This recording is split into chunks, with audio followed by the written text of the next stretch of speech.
The colony began with hope. Earth was dying and everyone knew it. Climate disasters, political instability, and dwindling resources had made survival on humanity's a fading dream. The discovery of Proxima Centauri B changed everything. It was close, relatively speaking, only 4.24 away. The planet was tidally locked, one side bathed in perpetual daylight, the other trapped in eternal darkness. But along the thermometer line, where the twilight never faded, conditions were stable enough for human life. The Exodus project was born, and with it, the promise of a new beginning. The Ark ships took generations to arrive, carrying thousands of pioneers in. When the first colonists stepped onto Proxima B, they were greeted by an alien landscape that felt strangely welcoming. The sky was deep red, painted in the dim light of Proxima Centauri. The air was thin but breathable with the right adaptations. Strange vegetation, unlike anything on Earth, covered the land, tall, spindly stalks that shimmered in the low light, their surfaces pulsing faintly like living veins. Rivers ran beneath the surface, feeding the life that clung to the twilight zone, where the planet's two extremes met in an uneasy balance. At first, everything went according to plan. The first domed cities rose from the barren ground, their structures built to withstand the planet's thin atmosphere and fluctuating temperatures. Advanced equipment pumped life into the world, modifying the soil to support earth crops, filtering the air for sustainability. The cities were built along the line where light met dark, using solar fields in the eternal day and geothermal energy from the frozen night. Humanity was no longer bound to Earth. It had become an interstellar species. Decades passed and the colony thrived. The first generations born on Proxima B knew no other home. They adapted to the planet's conditions, their bodies slightly different from those of their ancestors, lungs trained to pull more oxygen from the air, skin adjusted to the constant dim light. They built schools, industries, and an entirely new society, free from the conflicts that had doomed Earth. People looked up at the red sky and saw a future. For the first time in centuries, humanity was growing rather than merely surviving. But Proxima B was not empty. The first signs were subtle, easy to ignore. Unusual fluctuations in the systems, strange electromagnetic pulses disrupting communications, minor but unexplainable equipment failures. Scientists wrote them off as environmental challenges, remnants of a planet still adjusting to its new inhabitants. But then the discoveries began. A survey team, mapping the frozen regions beyond the colony, found something buried beneath the ice. At first, they thought it was natural, strange rock formations twisted into unnatural shapes by millions of years of glaciation. But as they uncovered more, a pattern emerged. Perfectly symmetrical structures, arranged in formations too deliberate to be accidents of nature. Some were small, no larger than a person. Others stretched for miles, their black surfaces smooth and untouched by time. Debates erupted within the colony. Were they the remnants of an extinct alien civilization? Natural formations shaped by forces they didn't understand? The findings were kept secret from the general public, but rumors spread. People whispered of things seen moving in the distance, shadows that didn't belong to any known creature. Scientists pushed for further research, but the colony's leaders hesitated. Humanity had spent too long fighting to survive to let fear take hold. Then, the disappearances started. At first they were written off as accidents, colonists who wandered too far into the wilderness, claimed by the planet's harsh environment. But soon it became impossible to ignore. People vanished from within the colony itself, from inside locked rooms, from crowded streets. Surveillance cameras captured nothing but static. Those who remained reported an eerie feeling of being watched, an unnatural silence settling over entire districts. The night patrols grew larger, floodlights installed at the edges of the colony to push back against whatever lurked beyond the light. Ethan Caldwell, a security officer assigned to investigate the disappearances, was among the first to truly see them. He had been stationed at the hydroponic farms on the outskirts of the colony when the power flickered. The backup generators kicked in, but for a brief moment, everything was plunged into darkness. When his flashlight beam cut through the dim red haze, he saw it. Ethan stood in the governor's office, his fists clenched at his sides as the arguments raged around him. The Kalani Council, a mix of scientists, engineers, and military personnel, was locked in a heated debate. The disappearances had now reached the hundreds, entire blocks of the city abandoned overnight, homes left eerily untouched as if the people had simply stepped out and never returned. The official reports still called them missing persons cases, but everyone in the room knew the truth: this was not natural. "We have to establish a quarantine," Dr. Leonard, the head of the Kalani's research division, insisted, his voice tight with fear. "Shut down all areas, move people into secured zones. If we can't stop these things from coming in, we can at least control where they can reach." Governor Hale, a woman who had once been known for her unwavering composure, rubbed her temples. "And then what? You think these things care about doors and security checkpoints? They don't even set off motion sensors. Whatever they are, they don't move like anything we understand." Ethan had been silent up until now, but the weight of what he had seen at the hydroponic farms burned in his mind. "They're watching us," he said finally, his voice quieter than he intended. The room fell silent. "I saw one. It didn't attack. It didn't speak. It just stood there staring. And the moment I looked away, it was gone." He swallowed hard. "This isn't a random force of nature. They're studying us." The tension in the room thickened. "We should have never come here," someone muttered under their breath. The air inside the dome felt different now, charged with something unseen, something pressing in from all sides. The Kalani had been built in the narrow twilight zone of Proxima b, where the light from the red dwarf star barely cast long, distorted shadows. But the shadows were growing longer now, stretching in unnatural ways, twisting as if something was hiding within them. Reports flooded in from across the Kalani. Colonists were hearing voices, not audible ones, but whispers that pressed directly into their minds. Some saw figures standing in the distance, featureless shapes that flickered like mirages. Others claimed their reflections in glass surfaces lingered too long after they moved, watching them even as they turned away. The city's perimeter was reinforced, floodlights installed to push back against the encroaching darkness. Patrols were doubled, and yet every morning more people were missing. Not a single alarm had gone off. Not a single scream had been heard. Ethan led one of the search teams into the abandoned districts, sweeping the empty buildings with scanners. They found no signs of forced entry, no blood, no struggle, just the eerie silence of places that had once been full of life but were now utterly deserted. The only thing out of place was a single word, etched into the walls of one of the homes, scrawled in deep, jagged scratches. "Awakening." It was the same word, found in different locations all over the Kalani. It didn't match any known language, yet everyone who saw it understood its meaning instantly. The realization crept over Ethan like ice. They weren't just taking people. They were changing them.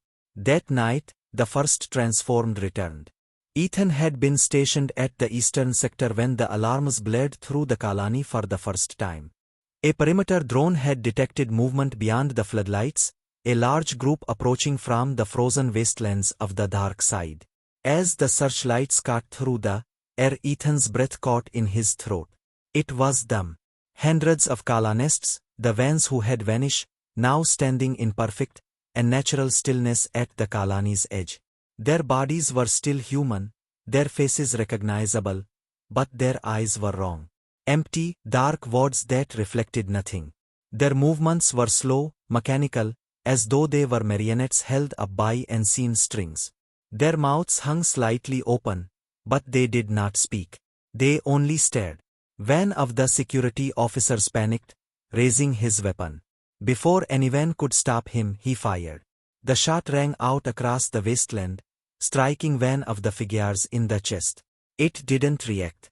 The bullet tore through flesh, but there was no blood, no pain, just the slow, unnatural tilt of the figure's head as if acknowledging the attack before standing upright again. Then all at once, every single one of them moved. They didn't run, didn't charge, they simply stepped forward, synchronized in perfect unison, crossing the boundary of the floodlights without hesitation. "Fall back!" Ethan shouted, dragging one of his men away as the patrol scattered. But as he turned, he caught sight of the colony walls behind them, and his heart plummeted. Panic spread through the colony like wildfire. The sight of the missing colonists, now silent, empty versions of themselves, walking through the streets without resistance shattered any illusion of control. Security teams tried to form defensive lines, but no one dared to fire again. The first shot had proven that bullets were useless. These were not enemies in the traditional sense, they did not attack, they did not run, they did not seem to acknowledge the chaos unraveling around them. They simply moved forward, their empty eyes scanning everything as if seeing the world for the first time. Ethan and a handful of survivors had retreated to the primary command center, sealing the reinforced doors behind them. The room was filled with frantic voices, overlapping transmissions from patrols across the city, all reporting the same thing. More and more of them were appearing. The colony was filling with the lost. Some of them even stood inside homes, quietly occupying the spaces they had once lived in, and moving and blinking like ghosts of a past humanity. Governor Hale pressed her hands against the console, listening to the reports with hollow eyes. "This is it," she muttered. "This is the end." "No." Ethan refused to accept it. "We need to find a way out." "There is no way out, dear," Leonard said from the corner of the room. His voice was flat, exhausted, like a man who had already given up. "They are inside. They are everywhere. And they are still changing." Ethan turned to him. "What do you mean, changing?" Leonard hesitated before pulling up surveillance footage from one of the internal cameras. The grainy feed showed one of the transformed colonists standing in a corridor. At first it seemed to be completely still, like the rest. But then its skin began to ripple. Its fingers stretched slightly, elongating before returning to their original form. Its head twitched at an unnatural angle, then realigned. It was as if it was adapting, shifting into something else just beneath the surface of its human exterior. Ethan felt his stomach turn. "They're evolving." Leonard nodded. "Not just evolving. Converting. Whatever this planet is, whatever exists here, it's not attacking us. It's assimilating us." A chilling realization settled over the room. The colonists weren't being taken by force. They were being absorbed into something greater, something unseen, something that had been waiting for them from the moment they landed on Proxima B.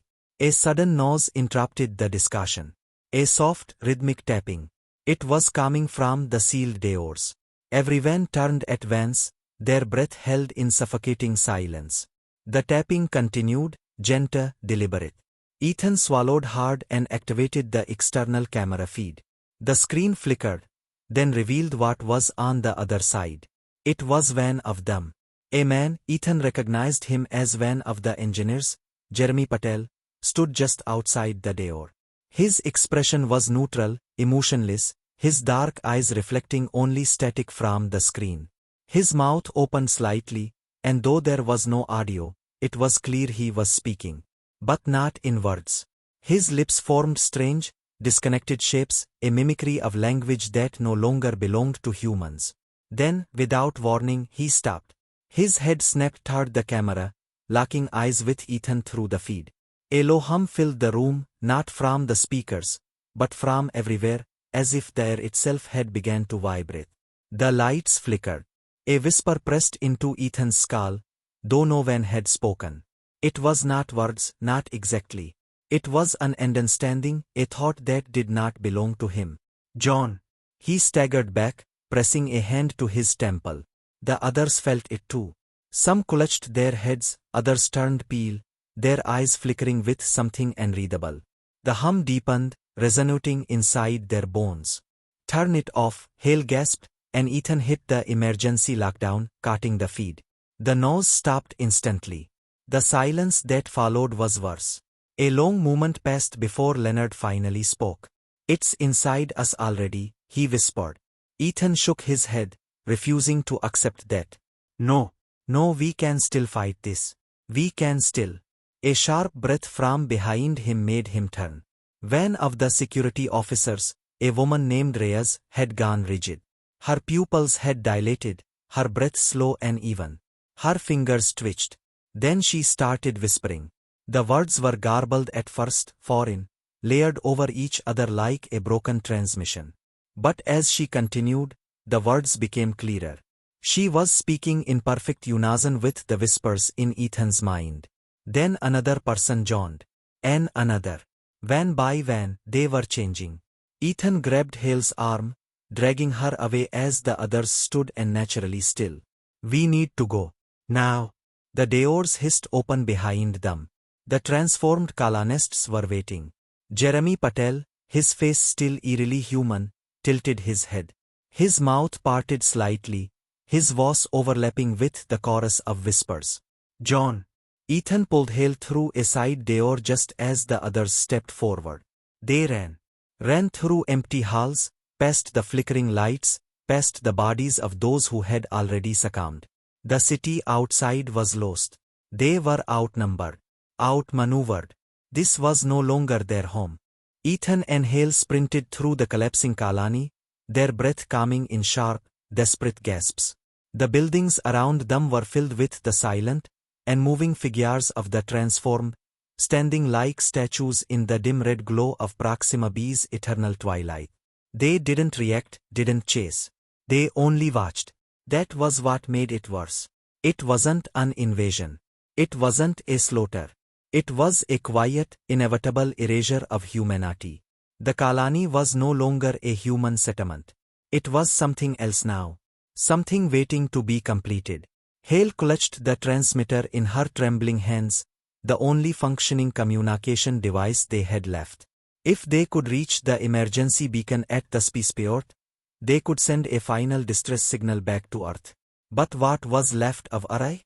The last transmissions they had received spoke of worsening climate collapses, of dwindling resources, of humanity on the brink. There was no guarantee that anyone was still listening. But they had to try. If there was even a chance, they needed to warn them. They reached the outskirts of the colony where the last remaining Ark ship was docked, its towering frame looming over the landing site. It was supposed to be their escape, their backup plan if the colony ever failed. But the systems were dead. Ethan had checked it himself before the city had fully fallen.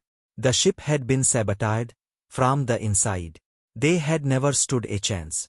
This world had never intended to let them leave. Hale stumbled but Ethan caught her arm, steadying her. The air around them felt heavier, pressing against their skin as if the planet itself was growing tired of their resistance. The whispering had returned, seeping into their minds, making their thoughts feel sluggish, disjointed. John. Ethan gritted his teeth, pushing forward. The beacon tower was just ahead. A single transmission. That was all they needed. If Earth was still there, if even when ship was still operational, they had to make them understand. He reached the terminal, fingers flying across the controls. The screen flickered erratically, lines of static distorting the message he was trying to send. The planet was fighting them, corrupting the technology, warping everything. The whispers grew louder. Hale clutched her head, her breathing unsteady. It's pulling us in, she gasped. Ethan felt it too. A tug at the edges of his mind, something pulling him toward stillness, toward surrender. He fought it, gripping the edge of the terminal until his knuckles turned white. The message. He had to send the message. We were wrong. This world was never ours. We are not its first. We will not be its last. He hit send. The transmission burst through the static, escaping into the void. It was done. But as the signal left the planet, so did the last remnants of his strength. Hale collapsed beside him, her body trembling, her pupils dilated. Ethan, her voice was barely above a whisper. I can't. He turned to her, but something in his vision flickered. Hale's face, her features twisted, stretched for a fraction of a second before returning to normal. His hands, he looked down, his fingers blurred, glitching like an image struggling to hold its shape. His breath hitched. It was already happening. He tried to stand, but his limbs felt distant and responsive. The figures were approaching now, emerging from the colony, stepping toward them in perfect silence. Jeremy Patel stood at the front, his expression empty, his mouth slightly open. The others followed, hundreds of them, maybe thousands. Their movements slow, deliberate, patient. This was never an invasion. It had always been a transition.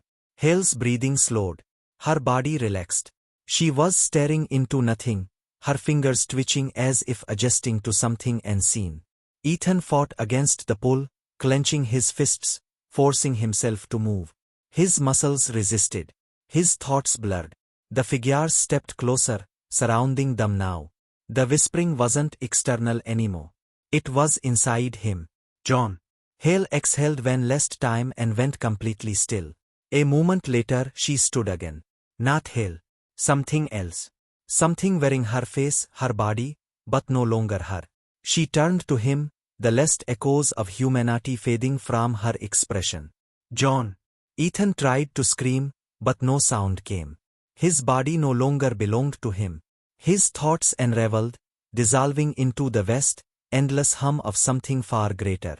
The last thing he saw before everything faded was the sky above, Proxima Centauri, its dim red glow casting long shadows over a world that had never needed humanity.